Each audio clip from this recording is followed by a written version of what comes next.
There we go. Modern technology. Modern technology, man. Yeah, we don't get along very well sometimes, just like alcohol. We're good a little bit, you know. Just a little bit. Me and and weed are soulmates. Yeah. Me and weed are soulmates, but like I said, with technology or alcohol, we're like, you know. Yeah. Well, you know, after 2 martinis, I'm perfectly charming. Yes. By the 3rd, I start to snarl a little bit. The 4th one, maybe it's time to get me out of there and take me home, maybe, you know. So I got to be cool and just enjoy it. And so I've been hitting the back of the head with cymbals for 40 years, so yeah, no doubt. I'm deaf. I can only imagine how much cymbal attack has gone through your ears. Oh my God, Jesus it Christ. hurts. That's why I can't really. I don't go to shows anymore that often. Yeah. I mean, besides, there's nobody that I want to see, but it hurts. Yeah. Like physically, especially hurts. after getting off the road. You know, you're like, I don't want to hear nothing. So quiet. through the glory days, you never once wore any earplugs or anything like that? Say that again? You never wore earplugs at all through like the 80s or? Well, I'm an idiot on top of everything else. I mean, I can't sing with earplugs in, but yes. It's like you're in your head instead of with the band, you know, for me anyway. Yeah. But I should have been wearing them just hanging out in the club. Like, you know, you're on tour and there's like, for a long time, their promoters thought they had to have 25,000 bands on before you went on. You know, and there's no escape and nowhere to go. So I should have been wearing them then. Yeah. But, you know, you don't think that as you're growing up. And no, you're like in your 20s and you're just invincible, right? Yeah, what are you going to do? You know, now it's too late. You know, I try to not go to the venue until the band right before it starts, you know, so I can have maybe a cocktail. That's another reason, too, because I can't start drinking. Yeah. If I'm at the club, man, everybody wants to buy me shots and stuff. And I'm like, no. Because there's been a few times I had no business being on stage, you know, probably. I think that was everybody wants. I just had a shot with Eric, like, you know. I'm like, no, I can't. Afterwards, I'll do one, you know. Yeah. But before I got a 2 drink limit before the show.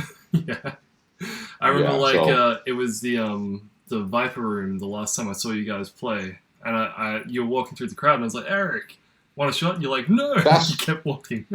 That's where it was. I was thinking, where did I see you last? At first, I'm like, is it New York? But I'm like, nah, it had to be after that. And that's where it was, at the Viper Room St. Store. Yeah, just about everyone turned out for that Viper Room show. And that to me was like one of the greatest shows I've ever seen in my life. That was fun. Yeah, I had a blast. Just having a good tour. Yeah. I mean, it looked like you guys had so much fun on stage that night. It didn't look like anyone was going through the motions for anything, and it was just super genuine. And you had Slayer Hippie on drums, which was just like, what the fuck? Oh, that's right. I forgot about that. He just so did that tour with us. Yeah. I was like, man, is he in the Skull right now? Is he going to make an album with these dudes?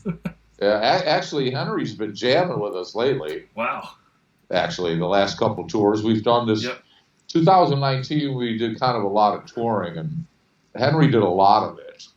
Wow. You know, and with COCOC and Orange Goblin we did shit with, and yeah. So Henry was there. He hurt me a lot.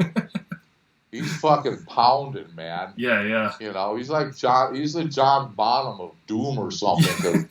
You know, and we were supporting, so he was a little closer. I'm like, sometimes I turn back and dude, man, do you have to hit him that hard? You know, it sounds great and all, but you're killing me, man. Yeah. I'm surprised you never take the Aussie stance and go over to the left and put the guitars in the middle. Well, there's no room, there's always somebody in my way, a guitar player or bass player or something. You know. It's amazing. Speaking of the Skull, the new album was such a shock to me that you guys like kicked up the aggression. Like I put it on, and the one before it was almost like a hard rock album to me, at least. So this one came in and almost had like, lack of a better term, like death metal guitar tones. It was just like super aggressive, and I was just like, whoa. Like it took me by surprise, and it became like one of my favorite records of that year. Was there any sort of like conscious sort of Never. There never has been, ever. As long as I've been doing this, from the first Trouble album to every single record, it's never been on purpose, at least not from me. Yeah. You know, it's always whatever comes out, comes out. Yeah, the first one was a little bit, I don't know what the word is. Yeah, you're right. The second one was a little more aggressive. Still doomy and stuff in places. Yeah. So, I don't know. I mean, there's different writers on it, where the first album had, like, Matt. Yep. You know, contributed a little bit.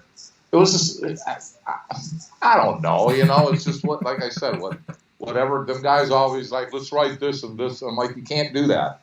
You have to write whatever comes out and how you feel at that particular moment in time. Right. You know, and I think it's the same for music it is for lyrics. It's just is what it is, you know. Yeah. And you know, I like both records. Like they're just a little bit different, you know. It's still the Skull, I guess. Yep. Still my big mouth on there, you know.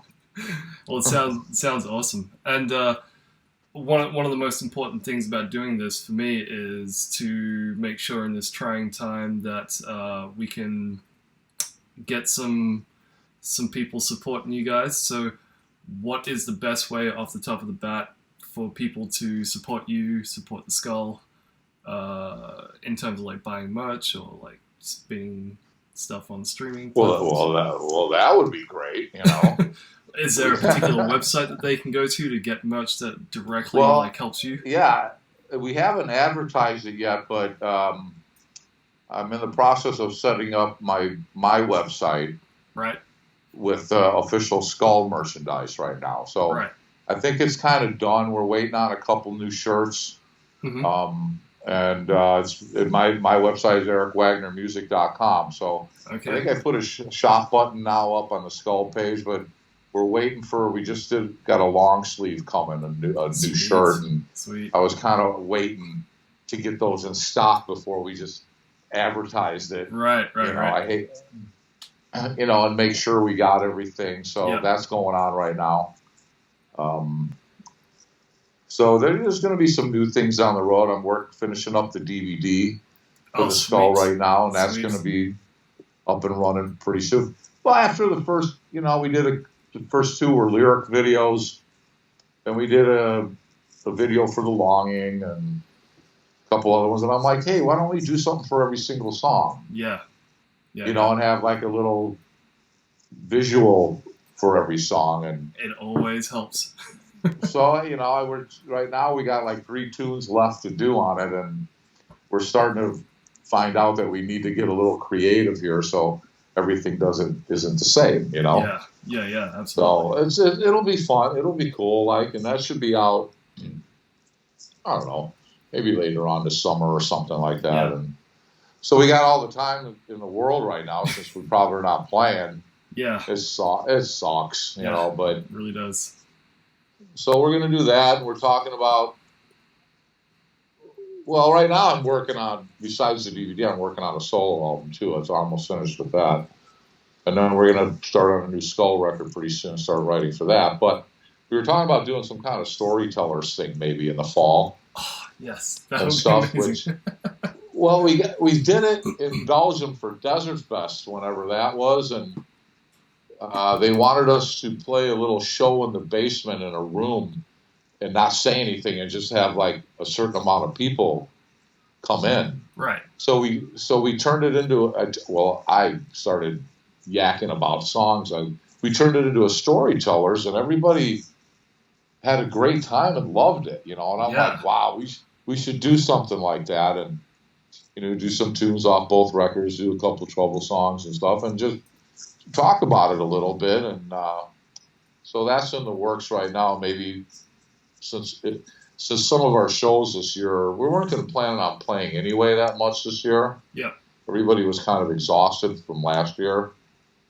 But there's always like when you finally say to yourself, oh, let's not really tour and just work on shit, then all of a sudden cool shows come our way. Like we were supposed to play with Candlemass in Chicago. Oh, man.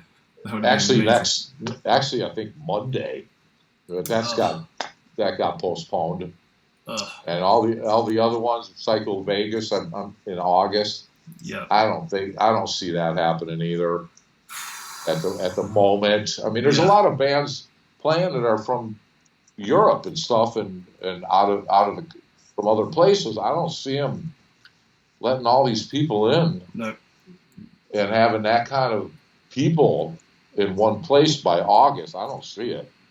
And I definitely don't. So we're supposed to go to Japan in January, so we'll see. But I told them guys in the meantime we should be working on some shit. Yeah. And be ready. Might as well take this time and while we're doing nothing and be creative. Yeah. That's awesome. What else is there to do? Yeah. If you don't mind, can we dive back into like the very early beginnings of Trouble and sort of talk about how you guys got approached to be on? I think it was Metal Massacre 5. Oh, fuck, man. We did this show in our home. Me and Bruce is in Ole's hometown, Aurora, Illinois. Yep. It's like about 40 minutes outside of Chicago, and it was for a deaf club.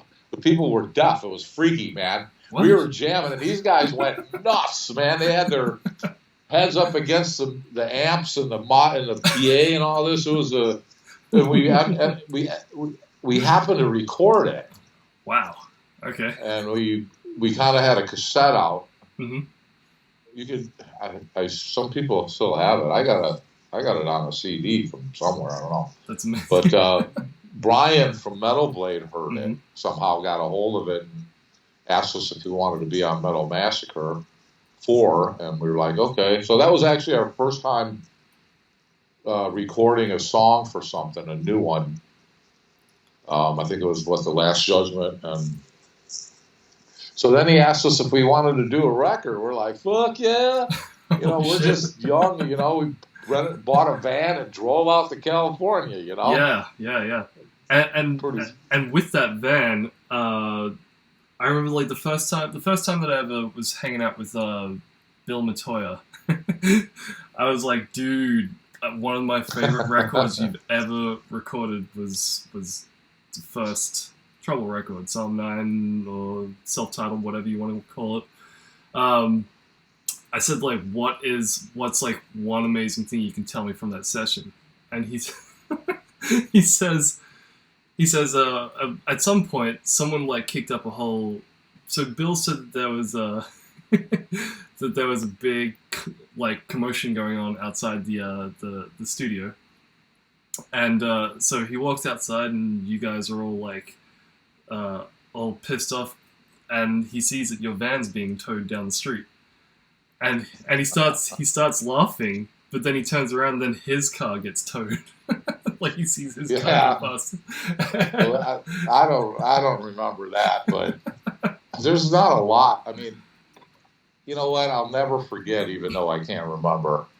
There's been so much shit over the years, but there's a few things I remember back then. I mean, we were staying at the Tropicana in Hollywood. Oh my gosh! I don't know what it is. I don't know what it is now, but it's not there anymore. But we were all freaking out because we remembered the I Love Lucy show was staying there when they were in L.A. Right. And they had the cat, one-eyed cat. Yeah. Hanging out and shit. I mean, I think maybe at times we had too much fun is why I can't remember everything. Well, I mean, like on the liner notes for that, it says that it was produced by both Bill and Brian. So you guys were all in the studio with those two, and I mean, I know that you take like a pretty keen interest in like producing / how your records really sound. Like you have a heavy hand in it.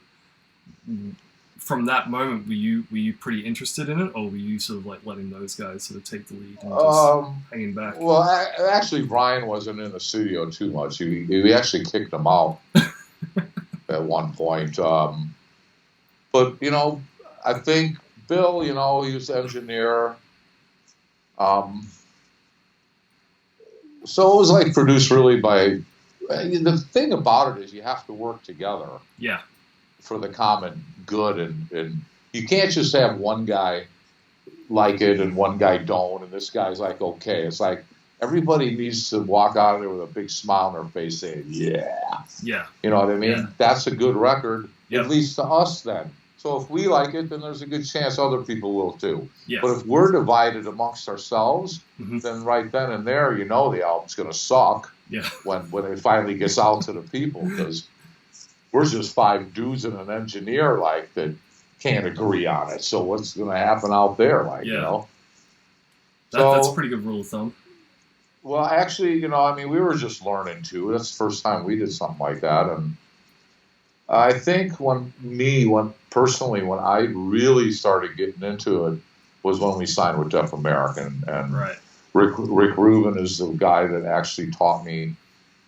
He taught me a lot, actually, on how to arrange songs and stuff. Yeah.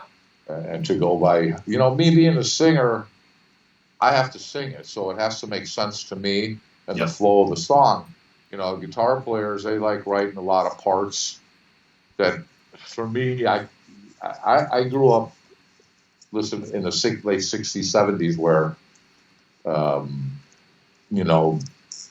songs weren't maybe overly complicated, but they were fucking great. Yeah. You know what I mean? And Yeah. they had this flow about them. That's how Rubin kind of produced and arranged songs. You were saying the 60s and the 70s, that's how Rick likes to produce songs? Yeah, and I agreed with him because that's how I liked it too. Mm-hmm. And so ever since then, that's one of my fortes, arranging the songs, picking out things like that's good and that's not.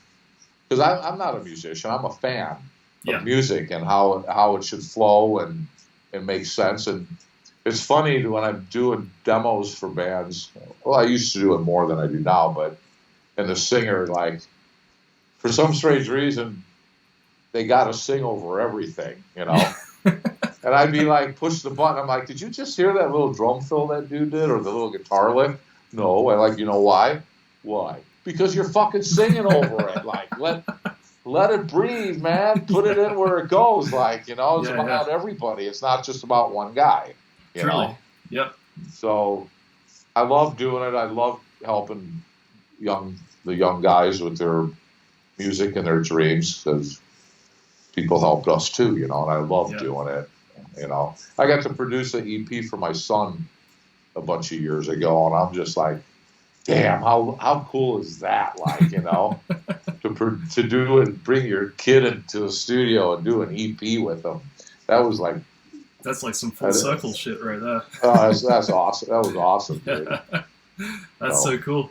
Well, that takes me to so many questions that I have about, well, not so many, but I like seeing Rick in action around that time must have been like absolutely like mind blowing, because arguably he may have been at one of his peaks, and I guess everything was bubbling from the 80s, and you guys are like hitting the 90s with this fresh new shiny Def American contract. It's like what's it like? Was that thick? Was it? Oh my god! Oh my god! Back when you're starting out, you sign your life away, and you spend the rest of it trying to get it back. It's so different now because there's now labels really, and a lot of the labels are like, well, you record the record, we'll put it out, and we split the profits 50-50. A lot of labels are doing that. That way right now, and it kind of sucks, especially if you don't have the money to record. Yeah. So back then, those days are over, man. With the I mean, we're still like probably $500,000 in the red with Deaf American, Wow. you know? Wow. Because you end up, you pay for everything. Oh, the bus, that's on you. Yep. Every little stupid ass thing, like, you know, Wow. is recouped back then. And then, you know, Manic was probably our biggest selling record. But like I said, we're still $500,000 in debt probably from back then. I mean, we'll never recoup that, you know, never. Oh, well, but who gives a shit? But do you think that there will?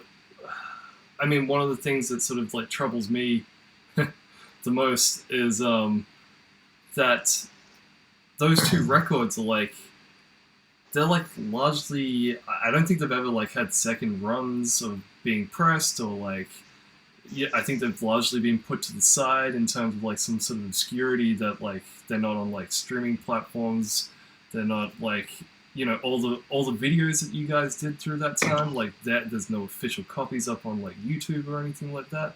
And this is all like, in my opinion, like I love the Doom stuff, but my favorite part is when Rick added like, you know, the true songwriting nature to you guys, and you guys bloomed into this just amazing band.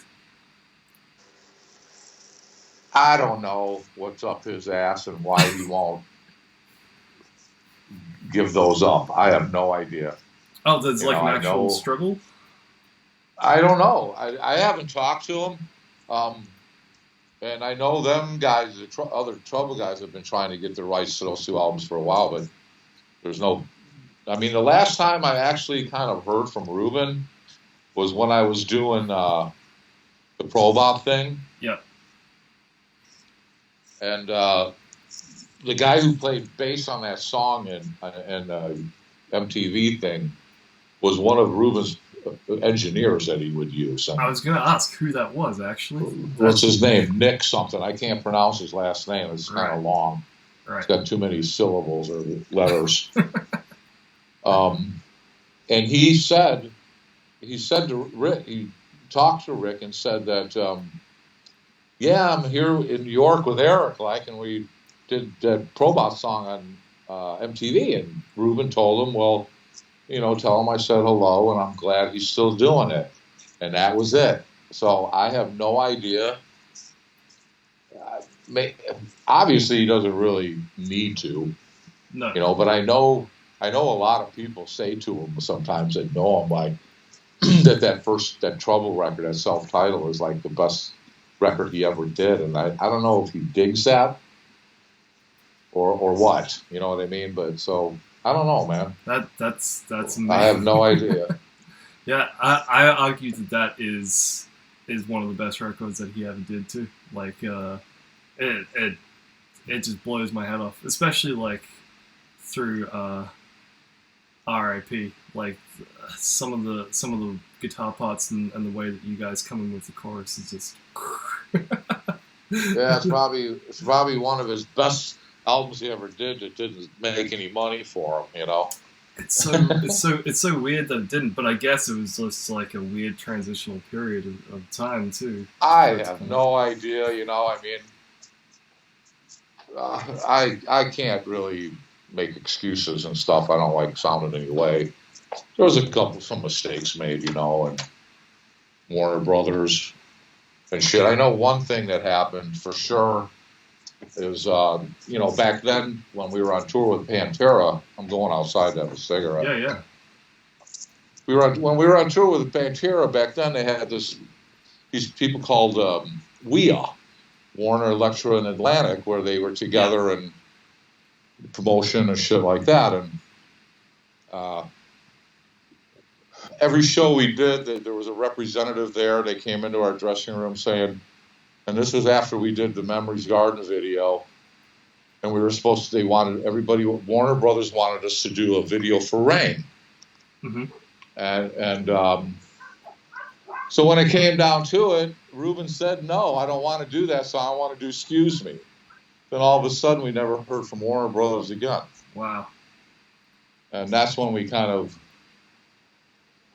got a phone call from our manager on the road saying, you guys should start writing a new record. I'm like, what the fuck are you talking about? I was just all excited about doing a video for Ray, and then he said that to me, and I'm like, so I actually hung up on the dude. And not too far after that, we asked for our release.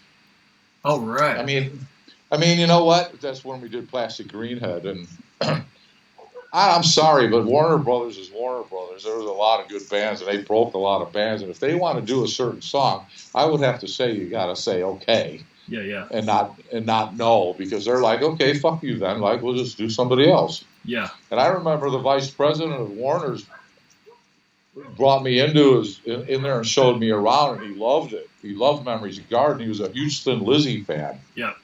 You know, so like I said, what are you going to do? I mean, you know, I'm proud of what we did. I mean, sure, there was mistakes made by us and by labels and stuff, and it was just our luck, I guess. We were just maybe meant to be an influence. Yeah. Instead of a band that sold a lot of records and then you don't like them anymore and they're in the cutout section. I don't know. You know, who's to say? I just think sometimes, like, especially like a couple years later too, when the Obsessed and like Cathedral and all that sort of stuff started getting signed out of the underground to like Columbia and everything like that. But there was just the idea that like we're going to have a bad quarter, you know, up the corporate ladder interferes with like the amazing art that you guys are doing, you know, just because someone wants to have control of the whole paradigm. It's so frustrating to think about it like that. Well, at that time, the major labels, like you just said, I mean, we were signed to Deaf American. Yep. St. Vitus, the Obsessed. Yep. Columbia were signing Cathedral and a couple bands. But I think back then, the Doom thing kind of didn't, or whatever, that heavy kind of music, didn't really catch on with the masses, you know? Yeah. So years later, though, all of a sudden, Pentagram, St. Vitus, Candlemass, even now, but now there is no major labels really, and they're, you know, the main ones that run everything, they just want the pop shit or or whatever, and they don't care about underground or anything like that. So it's just different. It's just different now. Yeah. So I don't know. You know, even with our first record, when that came out, people used to say that we were behind the times. You know, and then years later, all of a sudden, we were ahead. Yeah. So maybe with that kind of music, is the same thing with everybody, where it was just kind of became popular with the underground and stuff like that later than all the label crap back in the 90s. And, you know, grunge happened and everybody's wearing their flannel shirts and stuff. And, you know, and we didn't smile for pictures, you know. So there's no smiling in Doom, I guess. One of the things that's interesting to me is the studios that you were probably in the first three records.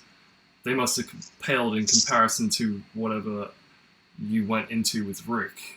Was there anything notable that you can sort of tell about, like, just? Well, it was cool.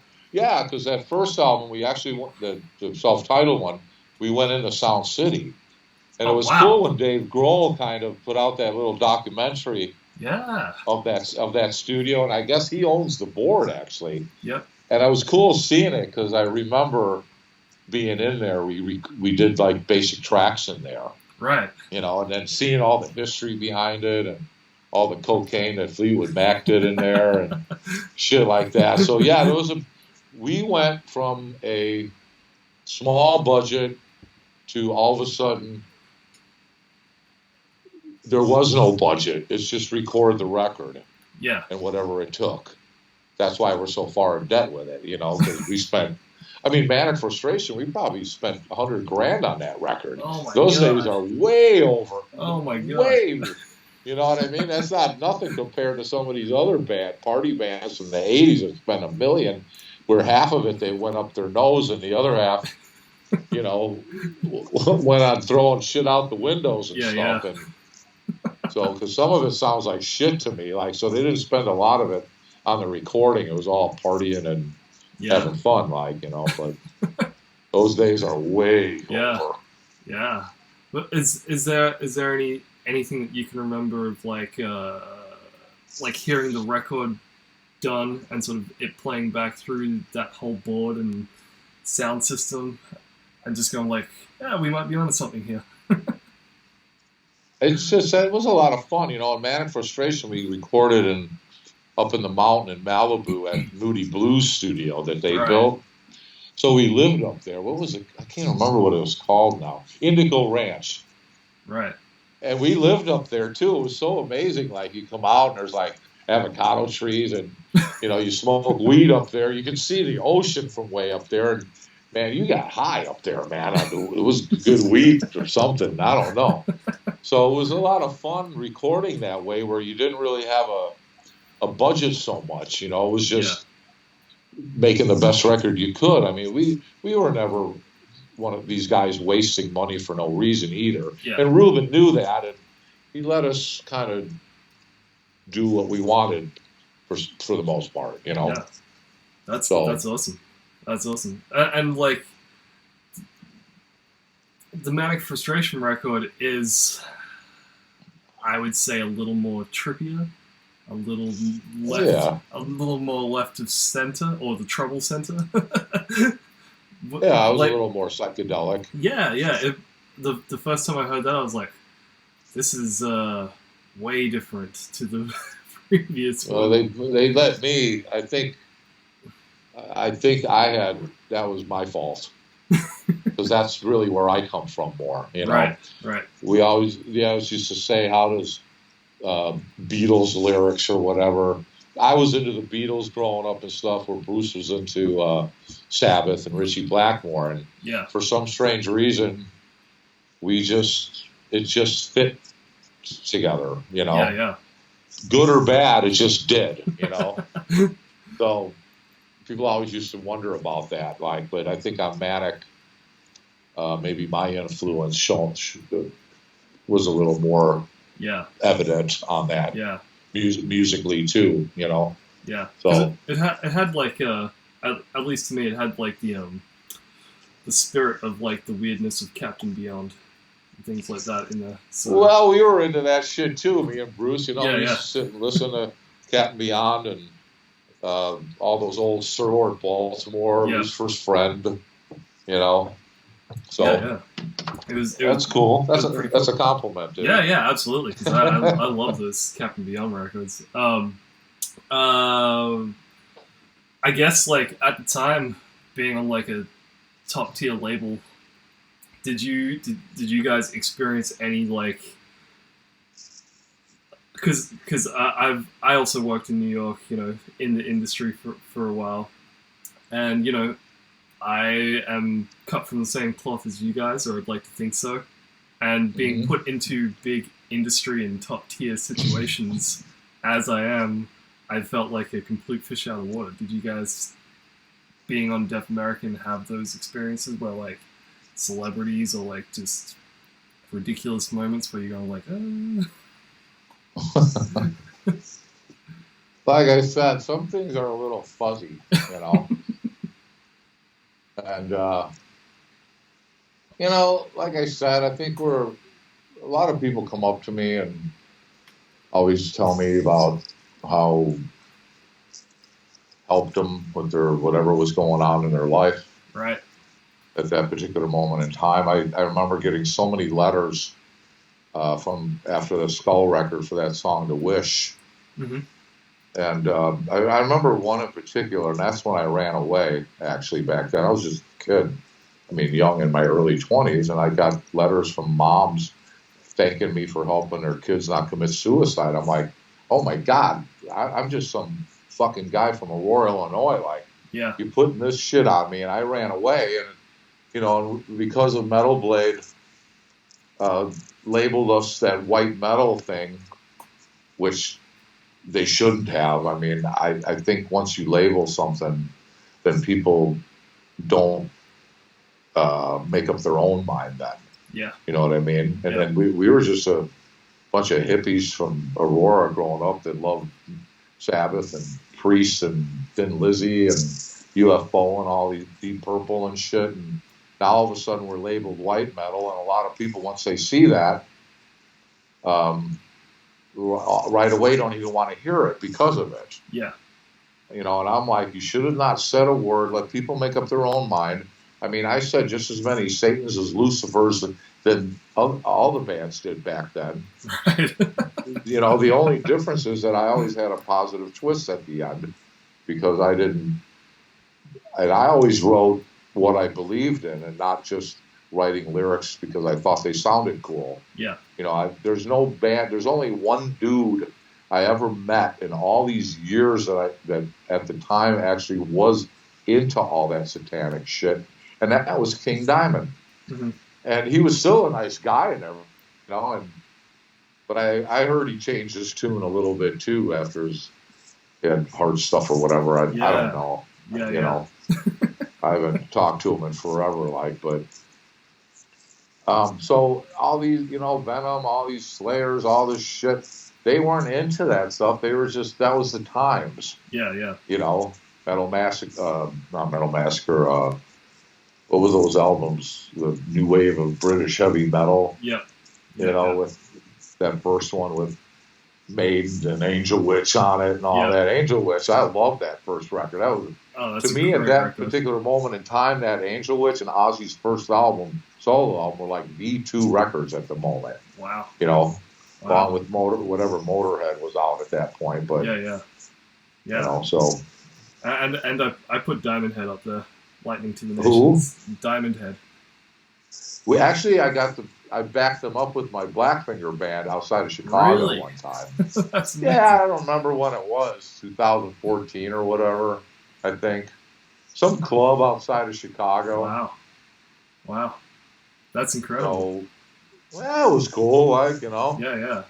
and just to think like what was like bubbling around like the early 80s and like that legendary I'd be guessing it was like Trouble on like public access TV. That particular taped show you did is just legendary.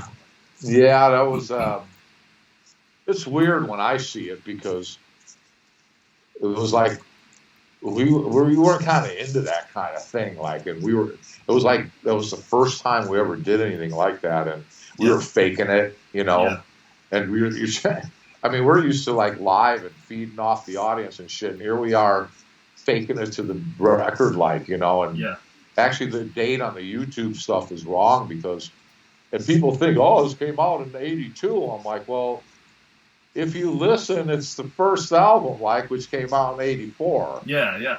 And it's the album that we're singing to and playing. Yeah. To, you know. So, but it was fun, and you know, for a long time I couldn't watch it, but now I think it's kind of funny, a little bit, and it's pretty cool actually. Yeah. We always used to make fun of ourselves during the interviews, you know. Yeah. It was so like that chick. Yeah. You know, she was freaking out too, man. I could see you guys all sitting there just like with question marks over your head going like, this feels really weird right now. Oh, it was weird, man. Because like I said, it was the first time we ever did anything like that, you know. Yeah. Hey, but guys... like looking back now on it, I mean, it was like it's cool to have, you know. Oh, absolutely. Like just as like not a full body of work, but like a good cross section of like the record, and you guys like dressed fucking awesome back then too. Like I love the whole aesthetic that you guys had. It was just super cool. Like everyone in the band had awesome hair. It was awesome. Well, that's what it was like in LA, because like right at that moment, '84 there, Sunset Strip was just rocking the '80s hair metal bands and shit. Yeah. And you know, with the leathers and the chains, the chicks had their hair sticking up, you know. Yeah. Poking people in the eye with it and shit, and here we are, like me walking down the street with ripped jeans, tie-dye shirt, and a fringe jacket on. Yeah. People were looking at us like, where the fuck are you guys from? Like, you know, some different dimension or something. This is like '84, man. Heavy metal, leathers and shit. Yeah. You know, Because but I don't think, like, at least people I was born in '85, right? So the people my age might not understand who are watching that, like, the decades from, like, the '60s to the '70s and the '70s to the '80s and to the '90s, like, they were, like, cleaved off clean. Like, you had to, like, change, like, to keep up with the times back then. Like, you couldn't just keep rocking some bell bottoms and a fringe jacket and a tie-dye shirt. we were just being ourselves. Yeah. That's all. We've which never is awesome. tried to be anybody but ourselves, and that's all. Yeah. So, Well, that's awesome, and I love that you guys stay true to everything. So, I guess that's really the only obligation we have in this life is to be true to yourself. there's a soundbite.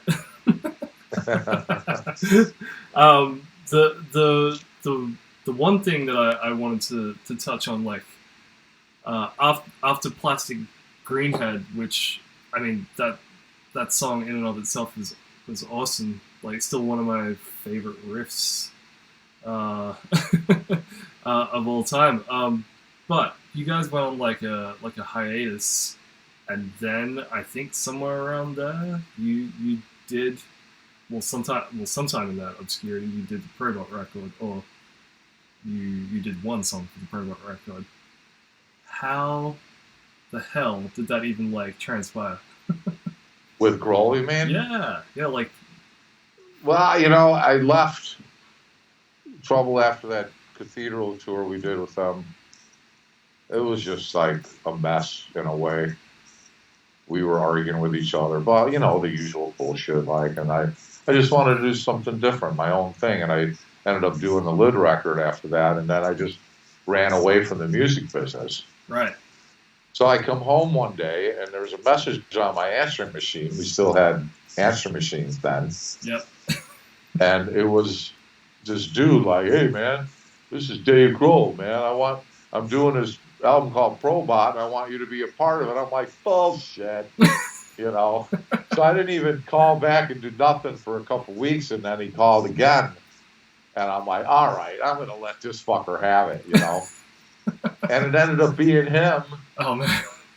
You know, for real. And I'm like, well, okay, you know. And this is like now 5 years later or something like that from last time I even wrote a song. And I didn't know if I could still do it. And I had the blank sheet of paper in front of me for a couple of weeks, actually. Really? I'm getting all worried, like, like, I can't write no more, you know. Then all of a sudden, boom, there it was, at a blast. You know, I got a phone call from Dave after I handed it in saying, dude, man, it's one of my favorite tracks on the record. And, you know, we did the MTV thing and stuff. And so I got the itch right then. I called up the guys, and we kissed and made up, and ended up getting back together to do Simple Mind Condition. Yeah, which is a great record. Well, I think a lot of people some people didn't get it. And everybody that always said, oh, it's not that good. But to me, I love the record because it's the beginning of how I kind of write now, almost. Yeah. Where, you know, we were at Milwaukee Days of the Doom, and this friend of mine was standing outside it, I know, and he goes, you know, I really like that record, but I don't think the order is good. I'm like, what are you talking about? I said, the order is exactly how it's supposed to be. It tells a story. Yeah.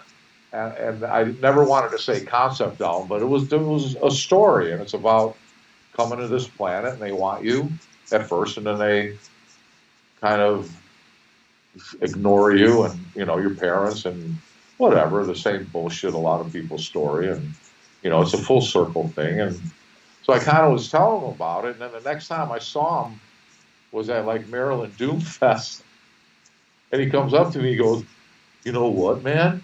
You're right. I'm like, no shit.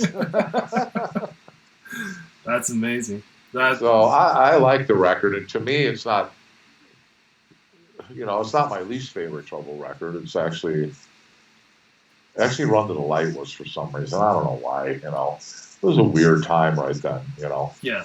Well, that But I know was a hard one to get into. It sounds a little off compared to the others.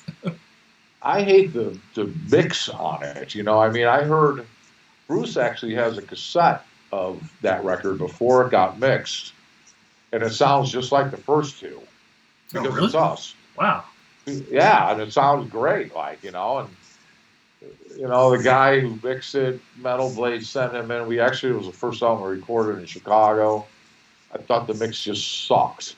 Right. And that's maybe my problem with it because I did hear both ways, and it would be great to be able to go back and remix that thing and make it sound like it's supposed to. Yeah. I mean, because it felt like it just wasn't as gritty as the other ones. It was like a little, I don't know. It's kind of It's kind of in between. It's a tweener between the first two albums, Mark One or whatever you want to call it, and then the Deaf American 2 album. Yeah. It's kind of in between where we're trying to expand a little bit our horizons, whatever words you want to use. Yeah. And we were just trying to figure it out on that record, Absolutely. Where you have to grow as writers. You can't just keep making the same record over and over. At least I can't. Yeah. So which is always good. We were trying to find ourselves, and I think it's a little in between. Yeah. And the mix didn't help none either to me. If it sounded more like the first records, like it was exactly the same sound as Bruce's guitars, everything. It was me singing, blah, blah, blah. But the dude that mixed it, I think he fucked it up, man. So. Well, I hope one day you can find the... Maybe Slagel has the tape somewhere, and you guys can get the original sounds back. If they're not rotted or something. I mean, who knows? There's like a super interesting question. With all the master actual physical tapes of the stuff that you have made for both Metal Blade and probably to a lesser extent Deaf American. Do they sit in like some sort of weird archive somewhere in LA at Metal Blade, or like what happened to this? I have no idea, to be honest with you. I don't know. I don't know if they exist anymore. I don't know if they're falling apart in pieces. I have no idea what's up with all of that. Right. Well, if Metal Blade is watching, please respond to us and let us know where the tapes are. Yeah. That'd be awesome. I think it was like 2004, 2005, like YouTube didn't exist at that point. And I was like, I remember like my friends hit me up and they were like, hey, come hang out. And I'm sitting there like putting my shoes on and I got MTV playing. And I think it was Jamie Jasta introduced a band, and I believe it's probably at the New York studio, and it was like all of you guys doing the Probot song, and I just remember like the camera going like that, and I'm like, I think that's Eric from Trouble. And like, I think that's Wino. And I'm just Wino, yeah. I'm just like Greg from Goat Snake or whatever, Horror or whatever they're called. Yeah. And then the bass player is that Nick guy I was talking about. Yeah. And we were in rehearsal for that, and I was not a huge Nirvana fan. I thought In Utero was pretty heavy though. Yeah. But once I heard like In Bloom, I'm like, oh my god, that drummer, he's fucking awesome, Yeah. So in rehearsal, I kept looking around at him. I'm like, dude, man, he was pounding back there. But I remember the cool thing about it is I remember that they were playing it wrong. The song. In rehearsal or on? Yes, and it was bugging the shit out of me. And I didn't know if I, to overstep my bounds to say anything. And finally, we took a break, and I couldn't take it anymore. I went up to Dave. I'm like, dude, you guys are playing it wrong, man. So I was humming it to him how it goes. He's like, "Wino, get over here. He's right." I'm like, thank God I said something. I could just imagine, because we were like the first band to play live on Headbangers at that time. Yeah. So I could just imagine if I let it go and went out and we did it wrong, and people, because if I noticed it, then other people would have. Yeah. You know, and it would have been kind of fucked up, man. You guys, that was a cool song, but you fucked it up. Yeah. Like, and to have that sort of like live on all these like digital platforms forevermore, and it's wrong. You know what I mean? Yeah, it was kind of hard doing it. Sometimes I can see myself looking around because MTV Studios then was in Times Square, and the windows you could see outside. And I'm like checking it out, you know. Because but it was a blast. Yeah. And Dave's a good guy. We had a chat in the hallway one evening after we played and stuff, and for a while, you know, he was a huge fan. And it was funny, we were at a club afterwards. His wife was there, mine was there, you know, and we ended up taking the van together back to the hotel. Right. So he was telling me a story because he knew I was a Beatle fan. He was like, we were in London, and this kid comes up to me and says, "Hey, man, you're Dave Grohl. I love Nirvana." And he's like, "Do you want to go to a concert?" And it ended up being the concert for George. It was Danny Harrison. Wow. So they went to the show, and he's like backstage. He met Paul McCartney. He's like, him and his wife are both like, when they got out of there, calling their parents up. "Guess what? We met Paul McCartney." Like, and I'm like, I'm like, you fucker, man. That's such a cool story, you know. That can only happen to him. Huh? That can only happen to someone like Dave. Yeah. So I mean, after that, I seen him play with him a couple times, and he ended up being this dude that jammed with all these guys, you know. Jesus. Anyway. He has his own way of like just, I don't know, connecting all these different, from the underground through to like the legends that create everything. Like I said, we had a chance to talk. He's a good guy, really, you know, and he had a bunch of hanger-oners like that were following him, and we went to have dinner, like, and you know, people kind of sat in, and he ended up paying for them. But you know, he came by, and I said, "Hey, man, you know, how much do we owe for dinner?" He's just kind of like, "Dude, I got it." What a dude. I'm like, well, I didn't want, you know, I'm like, I'm not one of these guys. I'm like, well, you know, we ate. How much is it, you know? So, I mean, I know I got enough. Don't worry about it. I'm like, well, I said, in that case, like, I give you my routing number when we're done. You know, if you got more, it sounds like you got more than you need. So yeah, that's absolutely amazing. And I remember you you were mentioning that to me the first time I met you when we were sitting somewhere in Brooklyn, and you turned up, and I was just like, oh my god, these stories are amazing. So just to know all that stuff is so cool, because like that Probot record for me was I don't know, at least for me there wasn't that much exciting stuff happening through that time in terms of music, and then that record came out, and I was like, man, it's all my heroes on one record. This is so cool. It was a lot of fun, you know, and like I said, and actually the song that I did was originally written for Ozzy. Really? Yeah, I think mine and King Diamond's song was, because they asked, what album was it? No More Tears, I think, maybe? Is that right? Anyway, they asked Dave to write a couple songs for it. Wow, okay. And they didn't use his, so like I said, I think mine and King Diamond's were the two tunes that he actually wrote for Ozzy. Wow. And he ended up using it for Probot. So for that song, did he have like a particular vocal melody, or did he just give you the music and leave it open to you? No, he recorded all the music. Here's the track. They sent me the tape, and he said, "Do your thing, man." That's awesome. That's awesome. To know even more that you put like a unique vocal melody, and just the way that you do it was that's super cool. So in terms of I guess how would you say, because the Skull definitely like is your continuation of what you were doing in Trouble. But how do both bands differ for you? Well, I don't know. I mean, Bruce and I wrote most of it. You know, I wrote all the lyrics. Bruce probably wrote at least 90% or more of the music. So right. I guess the difference between us now is that I'm not there.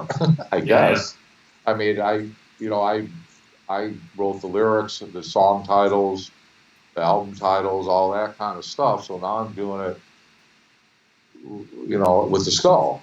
Yeah. And they don't have that person. They have somebody else doing it, and they're different than me. Yeah. Not that it's good, better, or worse. That's not what I'm saying. Yeah. It's just different. It's just different. Yeah. You know. So, I guess I don't know. I mean, I don't know. You know. I mean, since 2000, I'm winning that game though. Since 2014, I put out 4 records now to their 1, so I'm kind of winning that game. Yeah. If we're playing.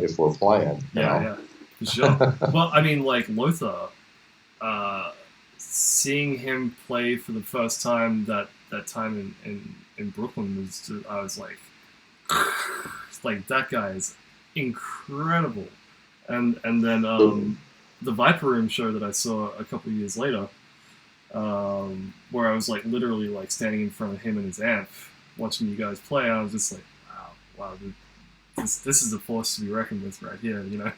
He's a good guitar player. Yeah, and he was like when we were first starting out with the Skull, and we were like, we knew one of the things we knew for sure is that we had to get a couple guitar players that, I mean, obviously they're not Bruce and Rick, you know. Yeah. But I knew that we had to get a couple guys that would be comparable in a way, because that was gonna be one of the things that people were gonna compare us to. Yeah. You know, oh, well, they're good, but the guitar players ain't good, blah, blah, blah. You know how people are. So Lo was one of the first people I actually talked to. I knew him. I used to book this club in Aurora. And so I booked his band one time, and that's when I met him. Oh, sweet. You know, so, and our Trouble's guitar tech, one of our guitar techs knew him too, which I knew for a long time too. So he was like the first guy we got in touch with, kind of. So, I mean, we've been through a lot of guys, good drummers and guitar players, but, you know, me, Ron, and Lo have been together since the beginning. I mean, nobody's ever really been a permanent member. They've always had their projects too. Yeah. You know, so there just came a time when it was time to have something else going on, you know. And, absolutely. But us three have been the constant, you know. And that's cool, man, you know. Yeah. I love it. One question that I try to make a common thread through these for the people who were around at the time was I guess you guys have like a sort of intertwining with Metallica in terms of like James Hetfield can be caught in a Trouble shirt every now and then. He always has like a patch on his jacket when he steps on stage with that jacket and things like that. Yeah. Do you have any actual like memories of times where you ran into those dudes or being like an influence that they cited? Well, actually, the first time I met him, or we did, was in San Francisco at the Stone. Right. It was James's birthday, and he was all fucked up, man. And he got kicked out for stealing a beer from. Right, because it was his birthday that day. Right. So that was the first time we met, and that's all that happened. But that story that people sometimes bring up, that they don't know if it's a myth or it's real, about them guys after we were done playing coming up on stage and checking our amps out, is true. That's a true story. And the next album, the Black album, was like their songs were different. The guitar sound was different. There's a lot of, so yeah, that story is true. Wow. So, I mean, we were at a show together, too, in San Francisco. Angel Witch at Ruthie's Inn, they were there. And, I mean, we had a good time that night. We went back to the Metallica house. I mean, phew. That's all I remember. Yeah. I don't remember too much what happened after that. It's fuzzy. Yeah, no doubt. Because, I mean, that is one thing that has been brought up, at least in my circles, you know, talking ball about, like, music and stuff like that. It's like, yeah, Metallica went and checked out, like, Trouble's, like, amps and stuff like that, and then on the Ride the Lightning record, you know, they sounded exactly like the first Trouble record. And I was like, you're right. There is, like, you can definitely hear that sound. So that's... Yeah, well, you know, I mean, it's like I said, maybe that's just who we are. We're just an influence on stuff. And like I said, we're either ahead of the times or behind, whatever it is. But, you know, I get a lot, like, that people use us as an influence and stuff. And I guess really, when you look at it, sure, you know, we didn't really get a lot of monetary rewards. I mean, all I really got was a robe and slippers. But for people actually to say that you were influence on them, and in a positive way, is actually something to be proud of. Actually, yeah, you know? absolutely. And I'm going to go against that and say, like, you guys, what you've done with Trouble and the Skull, completely stands just by itself, and it's neither here nor there that you're an influence or a giant band. Just, you guys literally changed a lot of things, and you had both success and lessons through that time, which is just absolutely amazing. So just the fact that it existed against what the grain was at the time is just amazing. Well, you know, I think, I don't know, I don't want to say it's a problem, but I think one of the biggest things on why it is like it is because we always took, at least I did, the road less traveled by. Yes. But it does carry the greater reward. It does. But it is straight, and there's a lot of bumpy times in that road. Like, there's a lot of bumps and this and that and the other thing. But and I always say that when you come to the end of the road and you got to decide which way to turn, left or right, I never take the one that's right. That's my clue. It's right. That's because everybody says it's right. Yeah. But you end up just coming back around in a circle again and ending off where you started from, and things never change, and you just wonder why I'm still here in that kind of situation. But the other one, the left, is, like I said, it's a straight road. Yep. It carries a greater reward, and there's a lot of bumps and stuff, and you learn. Yeah, the trick is you have to learn from that. Absolutely. You know, and then you just keep going, like, and everything in the end. I think when you finally get there and you realize, like, you know, this ain't so bad. You know, it's pretty cool. Yeah. Everything's cool, and you appreciate different kinds of things. Then, you know, absolutely. Instead of, you know, and I see a lot in my newsfeed nowadays on Facebook. You know, people bitching about everything. It's like I just seen this meme the other day. Somebody posted about accepting things, and it was about it's raining out, and the one side was yup, but the other side was, oh, I hate the rain, oh, I wish it wasn't raining, oh, I wish it was sunny, blah blah blah blah, and all this bullshit. Like, instead of just accepting and go, yep, it's raining, cool. Yep. The good cool thing about the rain is that you know damn well that eventually it's going to get sunny. Yes. You know, so actually I love the rain. You know. Yeah. And so, but people got to bitch about everything and post like, I hate this band. I hate this. I hate this. I hate them. Why can't you? It's just as easy to post, I love this band. I love going to these clubs. I love going to see the shows. And instead of I hate. Yeah. It's negative. Like, no wonder your life sucks. Yeah.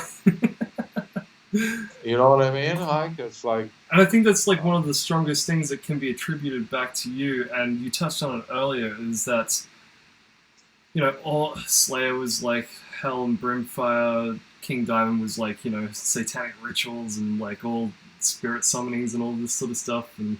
But you had a completely different take on everything, where it's like, yeah, stuff is bad, but we're gonna get to where we need to get.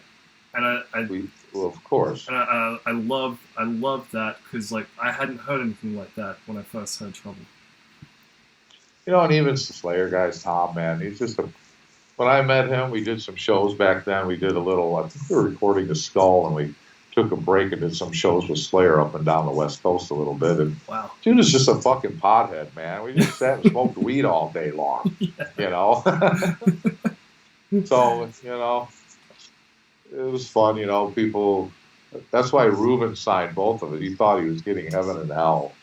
I'm like, you know what, man? I'm like, I'm sorry to disappoint you, but I'm writing this way now, Yeah. I started just, got into more of the old poets, the old French poets, and Edgar Allan Poe and all these guys, And I mean, I was a huge John Lennon fan, and the way he wrote his lyrics, where he painted pictures with words, Morrison, Roger Waters and stuff, and that's what I started getting into. Where the early days, we were really just like everybody else, getting fire, brimstone, and Lucifer, and heavy metal. Yeah. It's that delicious Skull beer I had before you called. Someone's making Skull beer? Yes. Here, once I get back in, I'll show it to you. Please do, because there's a brewery not too far from here, outside of Chicago, called Metal Monkey. Nice. And they do beers like bands and shit, and they did one of the Skull, and they used the lyrics. Here, let me get one. I got one left out of the fridge. They're brewing some more. We were supposed to do a fest in July there at the brewery with us headlining, and they were going to brew more beer, so not sure it's going to happen, but here it's got the album cover. Oh, sweet. Look at that. The Skull album. Yeah. That's awesome. And it's called Till the Sun Turns Black. That's amazing. And it's kind of like after that song on the first record where I say, all's we'll ever need is green tea and weed. So it's an American IPA that's infused with jasmine green tea. Oh, snap. So it has a very distinct taste? That's what it tastes exactly like that. It tastes like green tea and weed. That's how IPA tastes to me anyway. It's like weed, sort of, because they're related. Yeah. That's hops and weed. That's amazing. So, but the alcohol content is 666. So it's like I can't, one or two of them at the show. He's like, Dad, I'm gonna buy you a beer. What do you want? I'm like, just whatever you're drinking. So I had two of them, and I'm up on stage, and all of a sudden I'm like on the microphone holding on. I'm like, after the show, I'm like, what the fuck was that shit? Oh, it was like, I don't remember the name of it. He's like, oh, it had 9%. I'm like, you got to tell me about it, so I know. Yeah. That's the point. I'm not used to that shit. But you're such a tall dude that like I feel like you could take like a horse tranquilizer and like it wouldn't even bother you. It's I don't know, man. I get it. I used to joke around. It's because of cigarettes and shit. And I remember when I switched from menthol to regular, I was all worried that it was going to change my voice. But lately I've been trying to get away from it. I know I gotta. I quit a lot of things in my day, but those things got me, man, and they know it too. And so I've been trying to kind of vape more. Yeah. And get rid of the cigarettes. It's just time, Yeah, it's time, and dude, it's not easy, especially like if you've been you've been smoking for as long as you have, it's almost impossible. You don't even remember what you used to do. Well, I stopped smoking certain things, like I stopped smoking on stage. Yeah. You know, and Ron is like, "Thank you." Like, he hated it.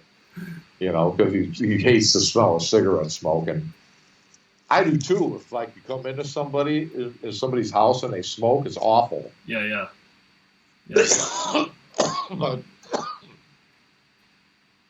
so I stopped. You know, I to be honest with you, I like having a cigarette, and it's hard. I'm trying to cut down and just to do the ones that I enjoy. Yep. Instead of and get rid of the habit ones. Yep. You know. Yep. But like I said, I'm a genius at coming up with excuses. Oh, I can't quit right now. I'm moving. Oh, I got to write a record. I can't have every song saying I want a cigarette, like, you know. So there's always something. You know? Yeah. And I'm much the same. Like I'll always be bargaining to have whatever vice or like escape that I need. So I feel you on it. Well, maybe it's just too late for me.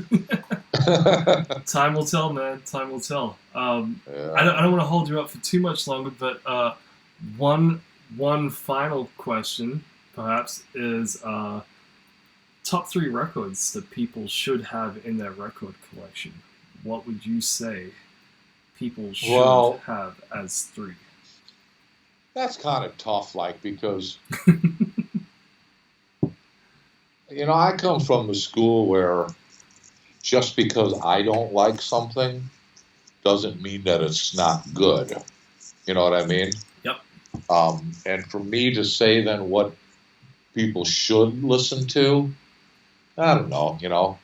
I can say what to me, what I think the best records are of all time, but to say that somebody else should think that way too.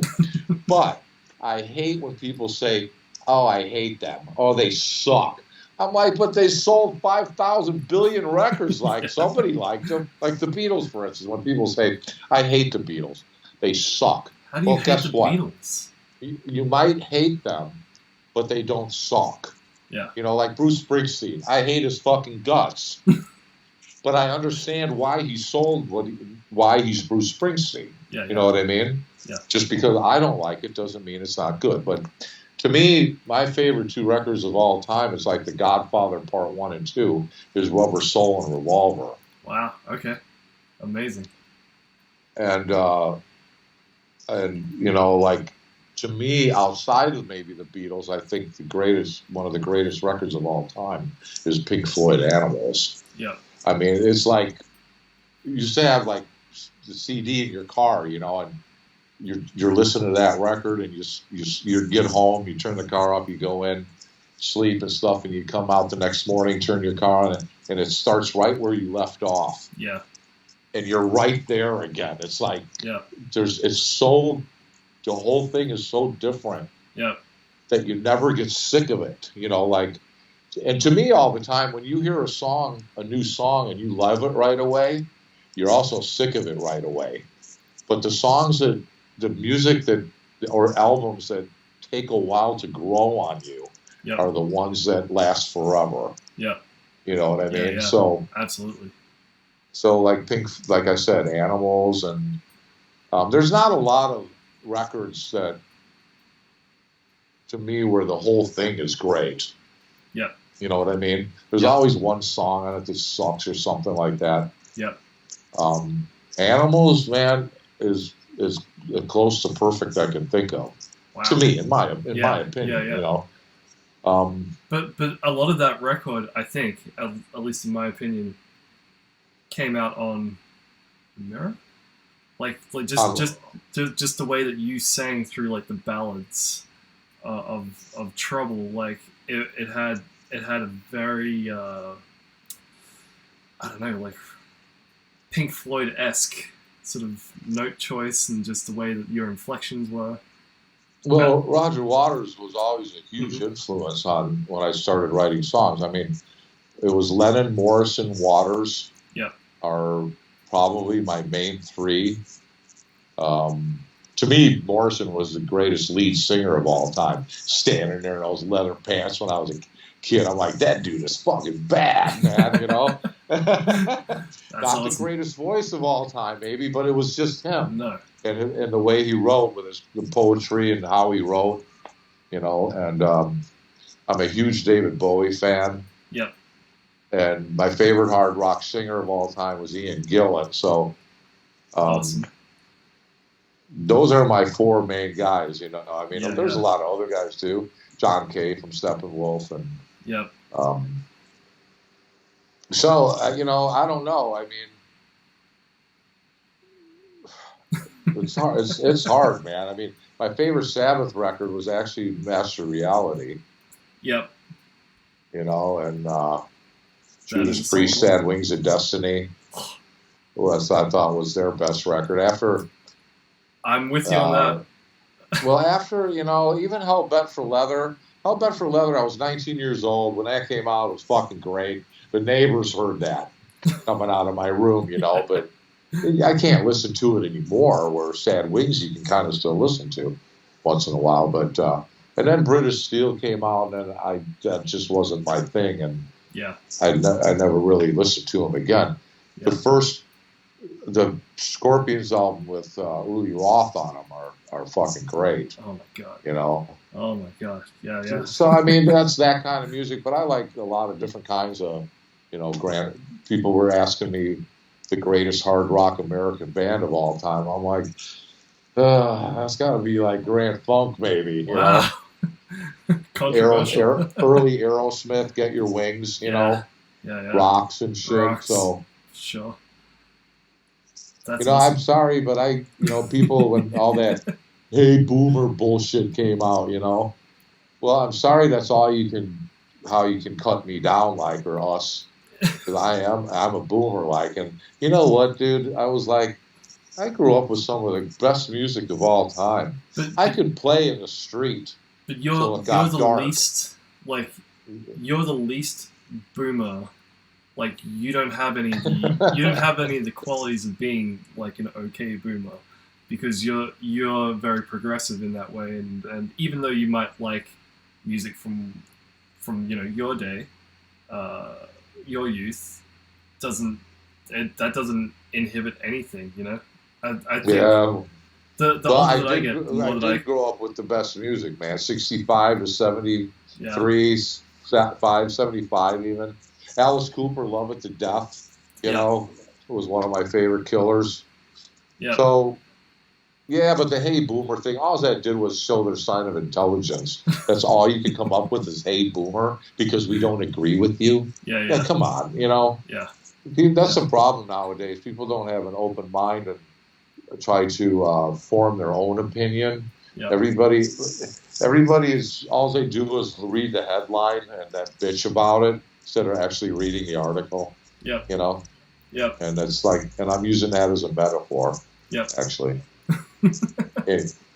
Anyway.